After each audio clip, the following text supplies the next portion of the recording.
te va a marcar de, creo que así, 30 minutos te marca. Vamos a leer la palabra de Dios. Dice: angustiado él y afligido, no abrió su boca. Como cordero fue llevado al matadero, y como oveja delante de sus trasquiladores, enmudeció y no abrió su boca. Por cárcel y por juicio. Es un pasaje, hermanos, que debe abrir nuestro entendimiento. Es un pasaje hermoso. Este es un pasaje que nos muestra una fotografía, por decirlo así, o una película, si usted quiere decirlo de esa manera, ¿va? Del sufrimiento del Mesías, de lo que Jesús iba a padecer. Y este pasaje de la Escritura no puede ser más expresivo, ni puede estar mejor explicado como lo hace el profeta Isaías. Si nosotros no somos capaces de vivir este pasaje en nuestro corazón, hermanos, nunca vamos a entender la magnitud del sacrificio de nuestro Señor Jesucristo. Este pasaje es necesario, incluso para la comprensión del Evangelio, hermanos.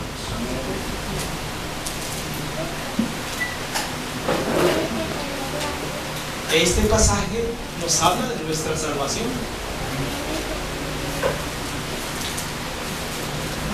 En esta porción de la Escritura, el profeta Isaías está describiendo el ánimo, el sentimiento que Jesús llevaba en ese momento cuando iba al sacrificio de la cruz.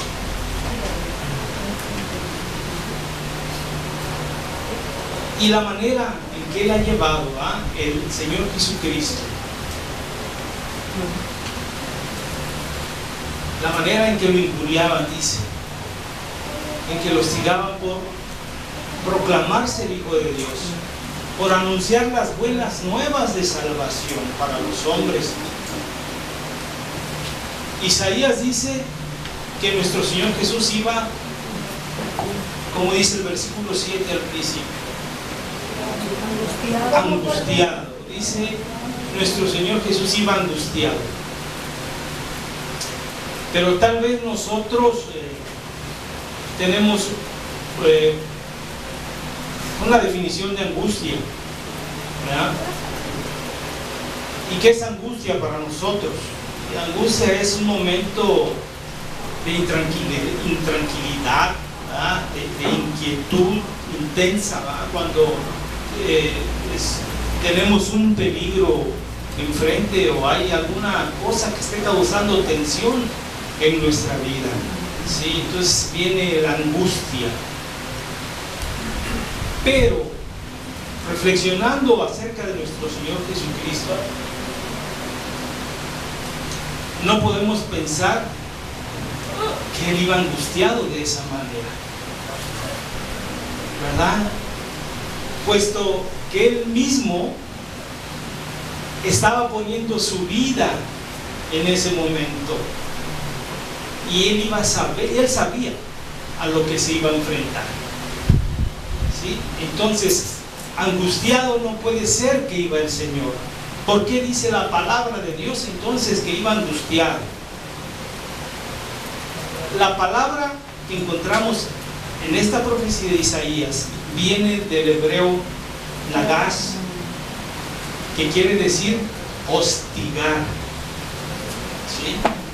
Entonces, nuestro Señor Jesús no iba angustiado, iba siendo hostigado por la gente. Él iba decidido a llegar a la cruz, Él iba decidido al sacrificio. Pero dice la palabra que Él iba siendo hostigado por aquellos que veían afectados sus intereses, que veían afectada su posición de liderazgo dentro del pueblo de Israel, del pueblo judío. Esos eran los más interesados en castigar a Jesús. Esta gente, hermanos, que le humillaba, angustiado, dice, y afligido. Él no iba afligido tampoco, hermano. La palabra para afligido del hebreo es aná, y así la traducen como afligido. Él no iba afligido, él iba decidido a hacer. Tal vez, ¿verdad?, veía al pueblo por el cual él había venido, y eso causaba un pesar en su corazón. Dice la Escritura, no abrió su boca. No abrió su boca. Y aquí se le hace la comparación como aquellos corderos que son llevados para que les quiten la lana, para que los rasuren. Ustedes se dan cuenta, si han visto cuando un cordero es trasquilado, no dice, no bala, no pronuncia, bueno, no podemos decir que pronuncia, ¿verdad? No emite ningún sonido, ¿sí? No brama, no brama tampoco, no bala, ¿no? ¿Sí? No se inquieta, pues, no se inquieta, es muy dócil el cordero, se deja que lo trasquilen, lo dejan bien peloncito, ¿verdad? Entonces ellos no ponen resistencia cuando son rasurados o cuando son trasquilados, ¿verdad? Y no hay mejor ejemplo que este para mostrar la mansedumbre de Cristo, ¿sí? Dice, enmudeció y no abrió su boca ante toda la gente que le gritaba de cosas, ante toda la gente que le injuriaba, hermanos.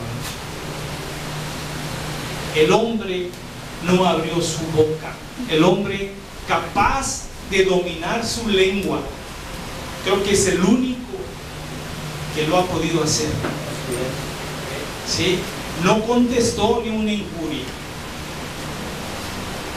ningún insulto que el pueblo le decía. No contestó ni una sola palabra.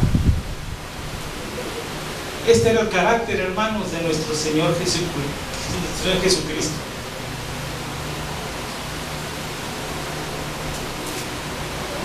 Desgraciadamente no hemos podido aprender de Él. Y esto es lo que Jesús dice, ¿verdad? Que debemos aprender de Él. El libro de Mateo 11:29 nos dice, llevad mi yugo sobre vosotros, y dice, y aprended de mí, que soy manso y humilde de corazón, y hallaréis descanso para vuestras almas. Pero esto es lo que no queremos aprender de Él. No queremos aprender humildad, hermanos. Y si no aprendemos esto de Él, entonces dice que no vamos a encontrar descanso para nosotros. ¿Quiere usted descansar? Aprenda humildad. Aprenda del Señor Jesucristo. Porque, hermanos, si nosotros aprendemos de la mansedumbre de nuestro Señor Jesucristo, si aprendemos la humildad, si nos dejamos conducir por Él, Él nos va a dar ese descanso que todos necesitamos, esa paz que todos necesitamos. Muchas veces, muchos de nosotros nos encontramos angustiados, nos encontramos afligidos, situaciones a las que no encontramos solución. Estoy hablando de hermanos, de cristianos, ¿verdad? Y también podemos hablar de gente no convertida. Pero no queremos rendirnos, no queremos rendir nuestra vida a Cristo verdaderamente. Parece mentira, pero eso pasa aún en los cristianos. Están sufriendo, están angustiados, pero no quieren rendirse verdaderamente al Señor Jesucristo. Y nosotros podemos declarar con nuestra boca: Señor, te amamos. Podemos alabarle: Señor, eres el Rey de la gloria. ¿Ah? Pero una cosa es decirlo y otra cosa es dejarse conducir por Él.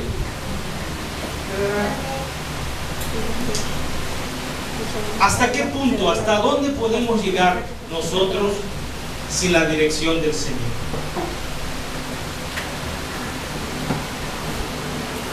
¿Hasta dónde podemos pensar nosotros que podemos llegar sin la dirección del Señor?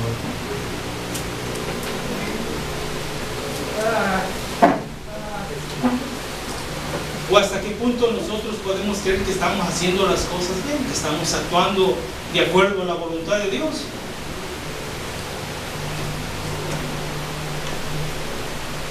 Muchas veces nosotros somos los que queremos actuar a nuestra manera, ¿verdad?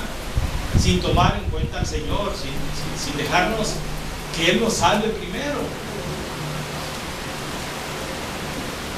¿Recuerdan a Pedro cuando quiso actuar por su propia cuenta? Cuando fue aprendido Jesús, ¿verdad? Y venía, con el sumo sacerdote venía uno de sus sirvientes que se llamaba Malco. Entonces, descuidándose, uno de los que estaban ahí presentes agarra la espada Pedro y le tira a la cabeza, le tiró al sirviente Malco, a Malco, el sirviente del sumo sacerdote, ¿ah? Y por suerte solamente le alcanzó a cortar la oreja. Entonces Jesús le llama la atención y le dice: Pedro, mete tu espada en la bahía. La copa que el Padre me ha dado, no la he de beber. Y amorosamente el Señor tomó la oreja del sirviente, le puso su mano y le restauró la oreja, ¿verdad? Qué amor tan grande el Señor. Otro ejemplo también, hermanos, Marcos 9:38. Juan le respondió diciendo: Maestro, hemos visto a uno que en tu nombre echaba fuera demonios, pero él no nos sigue y se lo prohibimos porque no nos seguía. ¿Verdad? El versículo 8, él inmediatamente dice: no se lo prohíbas, no se lo prohíbas, no se lo prohíban, porque el que no es contra nosotros, por nosotros es. Pero según el entendimiento, ¿verdad?, de Juan, estaba haciendo algo recto para el Señor. Entonces el versículo 8 de Isaías que leímos dice, 53:8: por cárcel y por juicio fue quitado. Esto quiere decir que Jesús fue enjuiciado, fue juzgado y le fue quitada la vida. Y añade: y su generación, ¿quién la contará? Mucho se ha hablado acerca de que Jesús era el esposo de María de Magdala, ¿verdad?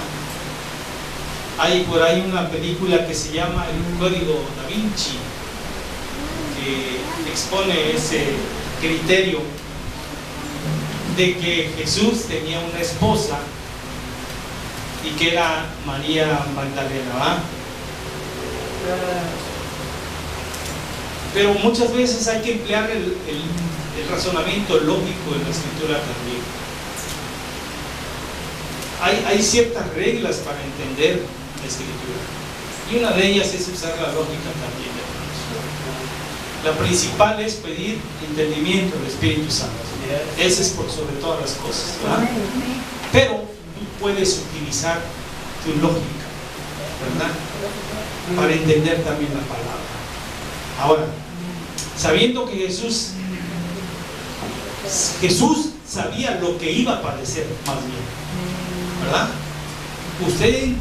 ¿Ustedes creen que Él estaba dispuesto a dejar viuda, en su caso si hubiera estado casado con María Magdalena? Ustedes dicen, pues la voy a dejar viuda, ¿verdad? O voy a dejar huérfano a mi hijo, porque se habla hasta de un hijo que tuvo con María Magdalena. Esas son cuestiones que se pierden mucho en el tiempo, creencias erróneas, hermanos, ¿sí? Creencias erróneas. Por ahí surgió un grupo, no sé qué siglo, de qué tiempo, que se denominaban los templarios, y supuestamente ellos eran los que cuidaban al Hijo de Jesús, que supuestamente es el Santo Grial que le llaman. Pero son cuestiones perdidas en el tiempo y no hay bases realmente para pensar eso. Entonces, nosotros somos la generación de Jesucristo, somos su linaje, somos su descendencia, somos el fruto de su aflicción. Amén. Isaías 53:10. Isaías 53:10.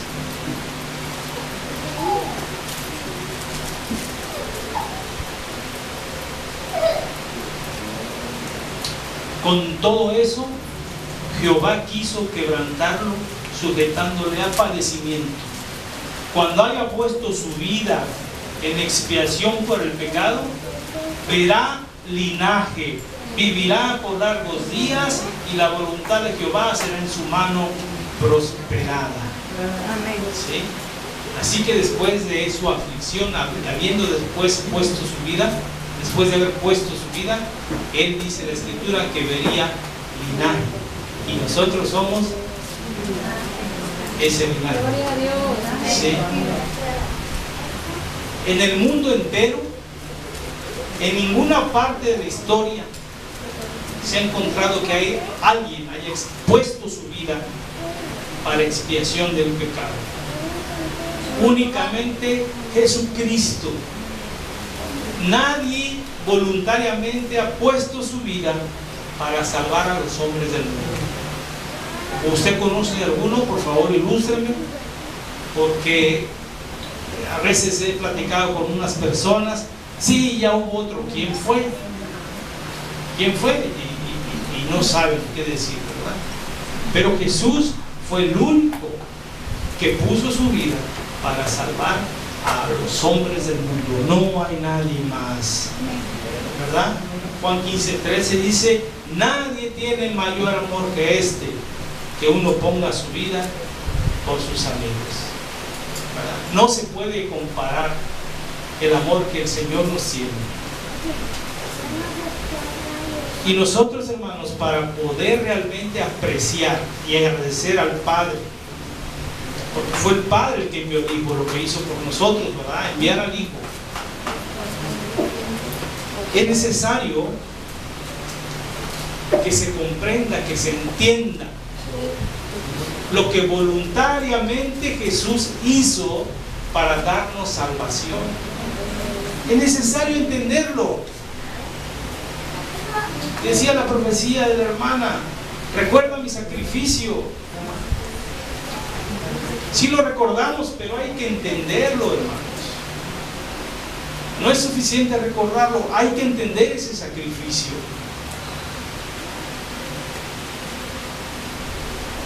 Este mismo pasaje que leímos de Isaías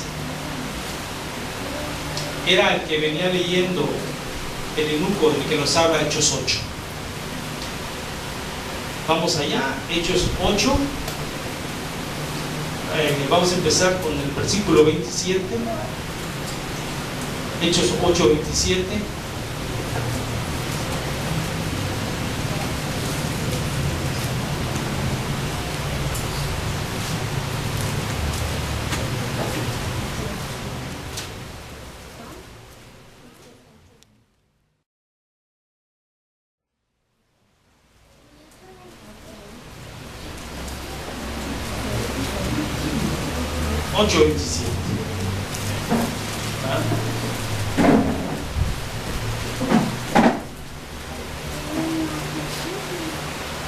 Dice la palabra de Dios. Entonces él se levantó y fue, y sucedió que un etíope, eunuco, funcionario de Candace, reina de los etíopes, el cual estaba sobre todos sus tesoros, y había venido a Jerusalén para adorar.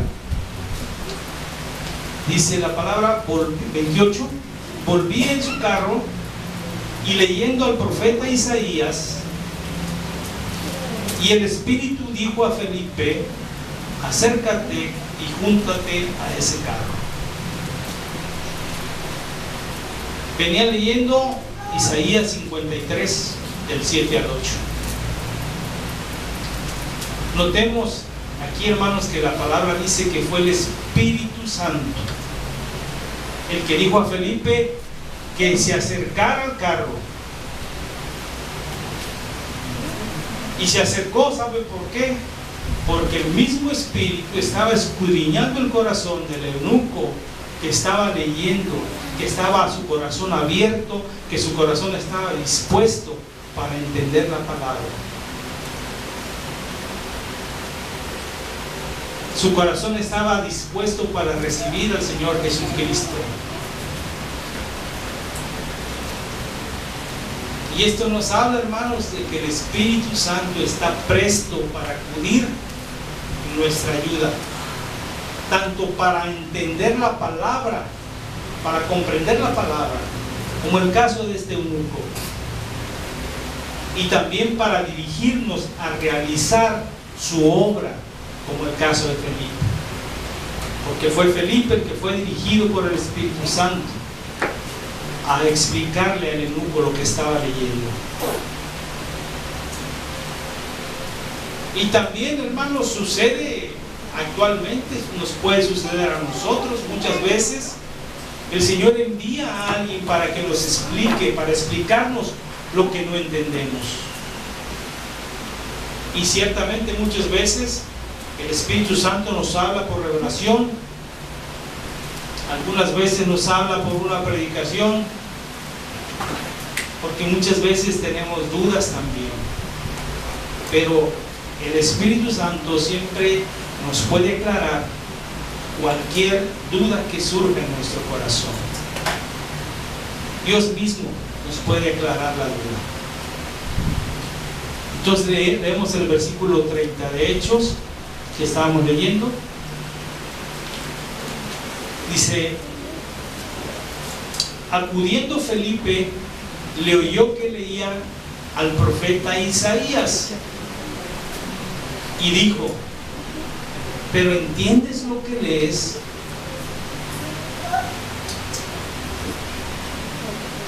Es necesario entender siempre lo que estamos leyendo. Es importante razonar lo que se está leyendo, poner atención siempre a lo que se está leyendo.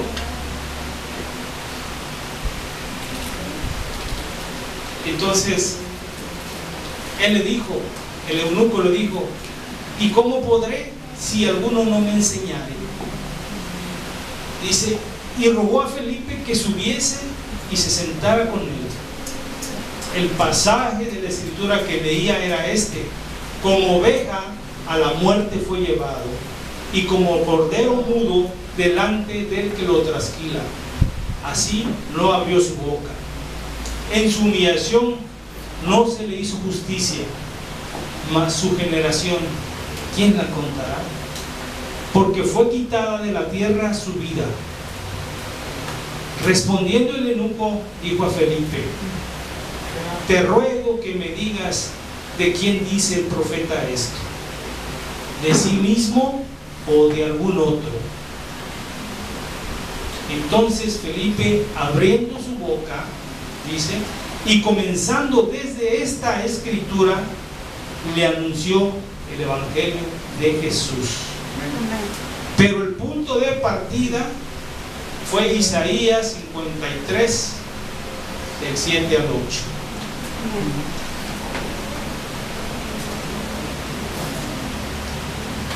De esta forma, este eunuco llegó a comprender, llegó a entender lo que Cristo había hecho por él. Y cuando se llega a ese entendimiento, cuando llegamos a esa comprensión de lo que Jesús ha hecho por nosotros, hay una consecuencia de eso. Y el versículo 36 nos lo dice.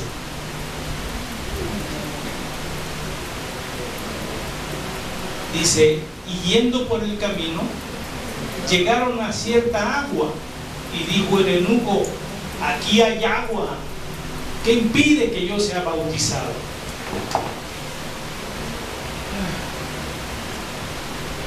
Prácticamente el eunuco le dijo a Felipe: Felipe, creo con todo mi corazón que Jesús es mi Salvador.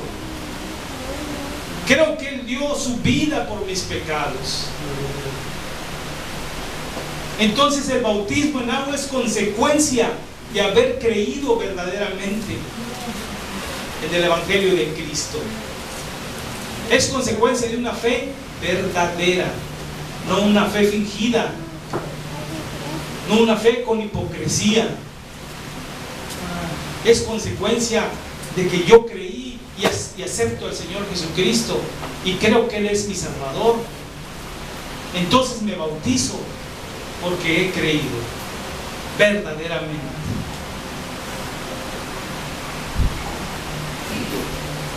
Y Felipe le contesta en el 37: si crees de todo corazón, si verdaderamente crees, si verdaderamente estás dispuesto a entregar tu corazón, entonces bien puedes bautizarte.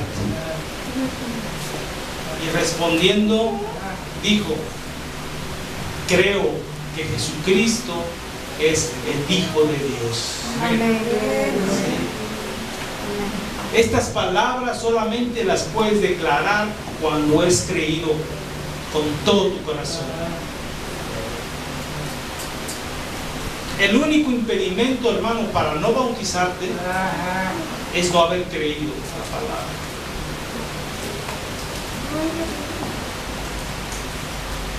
Es un paso muy importante que el creyente debe dar, el bautismo.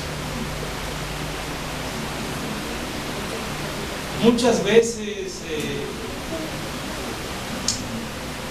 hay personas que lo hacen sin verdaderamente haber tenido el entendimiento de lo que representa el bautismo. Eso no es correcto hacerlo. Tampoco es correcto negarle el bautismo a aquella persona que verdaderamente ha creído, porque muchos se acercan para ser bautizados porque verdaderamente han creído, pero hay personas que los detienen, hay personas que dicen: no, todavía no estás preparado. Pero ¿por qué si he creído con todo mi corazón? Si yo he aceptado a Jesucristo y reconozco que Él es mi Salvador. Del eunuco, hermano, ya no se sabe más, pero de seguro que este hombre perseveró en la palabra de Dios. Lo bautizó Felipe. El eunuco se fue y el Espíritu Santo transportó a otro lugar a Felipe.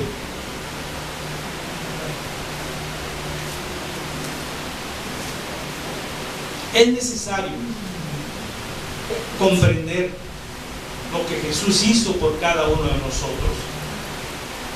Es necesario mostrar gratitud. Es necesario tener en cuenta sus mandamientos. Él es nuestra paz, hermanos. Él fue castigado por nuestra paz. Isaías 53:5.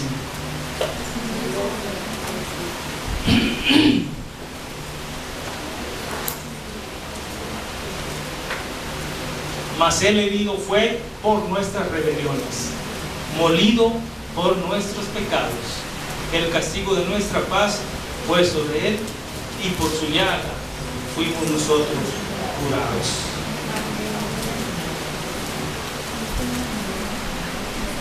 Hermanos, ¿quién no ha encontrado paz aquí?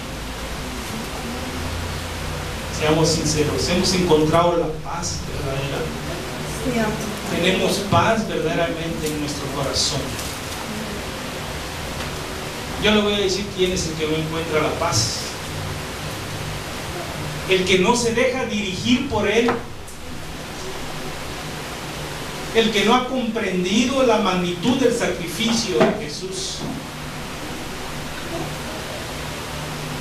El sacrificio voluntario de nuestro Señor para padecer por nosotros. Y dice la palabra que lo hizo con gozo. ¿Verdad que no iba angustiado? Tal vez iba afligido, pero no iba angustiado. Hebreos 12:2. Hebreos 12:2, si nos ponemos de pie, por favor.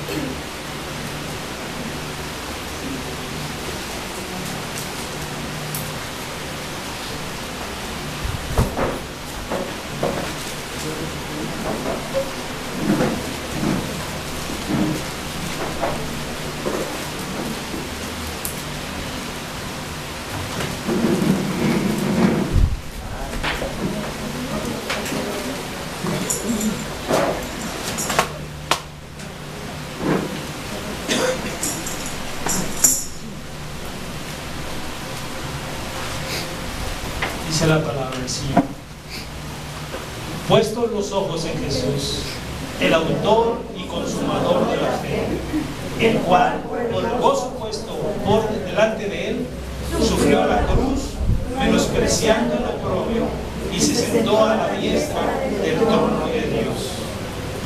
Hermanos, ¿quieres encontrar la verdadera paz? Graba estas palabras en tu corazón. Él se ofreció voluntariamente, hermanos, para padecer por nosotros. Y lo hizo, ¿sabe por qué? Porque Él sabía que iba a haber el fruto de su aflicción. Y aquí estamos nosotros, hermanos. Somos ese fruto de la aflicción de nuestro Señor Jesucristo. ¿Y acaso no es motivo suficiente para rendirse a Él?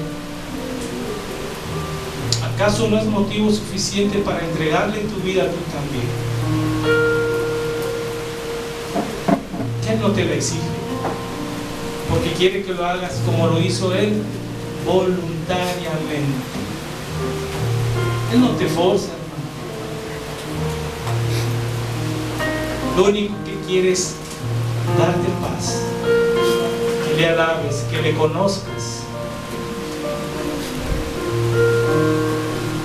que veas su amor en tu vida todos los días. Y aquí estamos hoy, hermanos, recordando ese sacrificio. El sacrificio de amor, hermanos, que no habrá más ningún otro. Ya no hay más sacrificios. Este es el último y el único sacrificio que presentó el Padre. Él mismo presentó para dar la salvación. Alabemos al Señor por eso. Declarémosle al Señor nuestra gratitud por medio de nuestra alabanza siempre.